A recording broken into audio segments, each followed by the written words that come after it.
آپ حضرات محبت کے ساتھ سماعت فرمائیں گے کہ میں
نہ گھبراؤ مسلمانوں، خدا کی شان باقی ہے،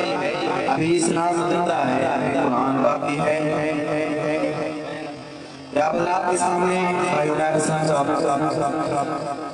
نعتیہ کلام پڑھ رہے تھے، میں نے دوسرا جی کو کہا کہ اس کے